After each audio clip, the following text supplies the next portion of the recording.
नमस्कार। आज हम बात कर रहे हैं विदेश मंत्री एस जयशंकर की रूस यात्रा पर, जो 20-21 अगस्त को होने वाली है।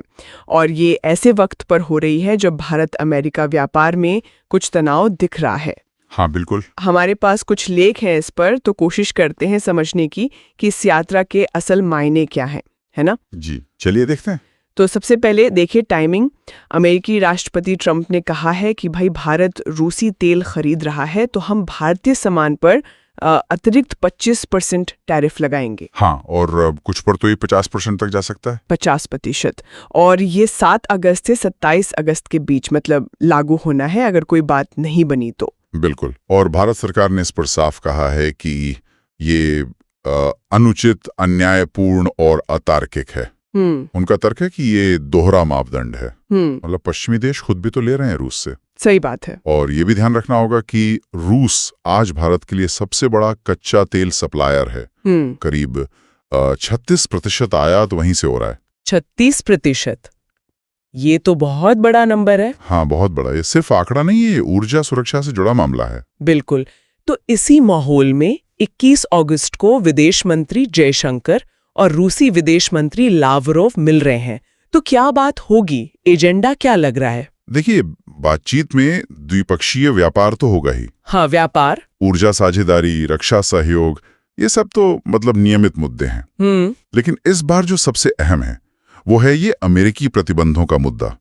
इसका जवाब कैसे दिया जाए? अच्छा। दोनों देश मिलकर अपने आर्थिक हितों की, अपनी संप्रभुता की रक्षा कैसे करें, इस पर कोई साझा रणनीति बनाने की बात जरूर होगी। साझा रणनीति और हाँ, एससीओ यानी शंघाई सहयोग संगठन और संयुक्त राष्ट्र जैसे मंचों पर भी सहयोग कैसे और बढ़ाया जाए, इस पर भी जोर रहेगा। अच्छा, यानी सिर्फ व्यापार नहीं, कूटनीतिक तालमेल भी।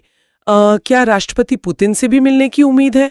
क्योंकि वो मुलाकात हो तो बात और बड़ी हो जाती है। जी हाँ, ऐसी संभावना तो लग रही है पूरी। और अगर ये मीटिंग होती है तो जाहिर है यूक्रेन के जो ताज़ा हालात हैं, हाँ, यूक्रेन पर बात होगी, उस पर चर्चा होगी। और साथ ही राष्ट्रपति पुतिन का जो भारत दौरा होना है इस साल के अंत में, अच्छा, हाँ, उसकी भी तैयारी पर बात हो सकती है। अभी हाल में हमारे एनएसए अजीत डोवाल भी मिले थे पुतिन से। हाँ, हो खबर आई थी। तो ये एक तरह से सिलसिला चल रहा है उच्च स्तरीय बातचीत का। सही है। तो अब अगर भारत के लिहाज से देखें तो इस पूरी यात्रा में दांव पर क्या लगा है? एक तरफ सस्ता तेल, दूसरी तरफ अमेरिका से बड़ा व्यापार। मुश्किल तो है। हाँ, मुश्किल तो है।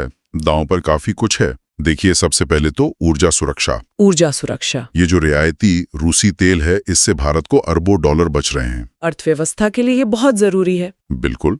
दूसरा है वो संतुलन साधना। रूस के साथ पुराना मजबूत रिश्ता है और अमेरिका के साथ भी रणनीतिक और व्यापारिक संबंध बढ़ रहे हैं, तो इसके बीच एक बैलेंस बनाना है। हाँ, एक महीन रेखा पर चलना है। और तीसरा और शायद सबसे सीधा खतरा वो है आर्थिक। अगर वो 50% टैरिफ लग गया 27 अगस्त से, तो क्या होगा? तो अमेरिका को जो हमारा लगभग 86.5 अरब डॉलर का सालाना निर्यात है, 86 अरब डॉलर, हाँ, वो लगभग ठप पड़ सकता है। उसका असर पूरी अर्थव्यवस्था पर बहुत बुरा पड़ेगा। बाप रे, ये तो बहुत गंभीर बात है। अच्छा, तो इस पूरी बातचीत का व्यापक भूराजनीतिक महत्व क्या है? क्या ये सिर्फ भारत, रूस, अमेरिका तक ही सीमित है? नहीं नहीं, इसका असर तो काफी व्यापक है। देखिए, यूक्रेन संकट और शांति की संभावनाओं पर तो बात होगी। भारत हमेशा बातचीत से हल निकालने की बात करता है। फिर रक्षा सौदे हैं, खासकर जो मौजूदा रूसी हथियार हैं उनके अपग्रेडेशन को लेकर। अच्छा, डिफेंस डील्स। हाँ, और आगे चलकर अलास्का में अमेरिका रूस की बैठक होनी है, क्वाड की बैठकें हैं, एससीओ है। हाँ, काफी कुछ है लाइन में। तो इन सबको देखते हुए वैश्विक सुरक्षा पर भारत और रूस का तालमेल बहुत मायने रखता है। बिल्कुल। तो अगर बड़ी तस्वीर देखें तो ये यात्रा भारत की वैश्विक स्थिति, उसकी स्वतंत्र विदेश नीति, उसको मजबूती देगी, खासकर ऐसे समय में जब दबाव बनाने की कोशिश हो रही है। बिल्कुल। तो मतलब कुल मिलाकर ये कह सकते हैं कि जयशंकर की मॉस्को यात्रा सिर्फ एक रूटीन विजिट नहीं है। नहीं, बिल्कुल नहीं। ये बढ़ते अमरीकी दबाव के बीच भारत की अपनी स्ट्रेटेजिक ऑटोनॉमी, अपना कूटनीतिक संतुलन बनाए रखने की एक अहम कोशिश है। एकदम सही कहा आपने।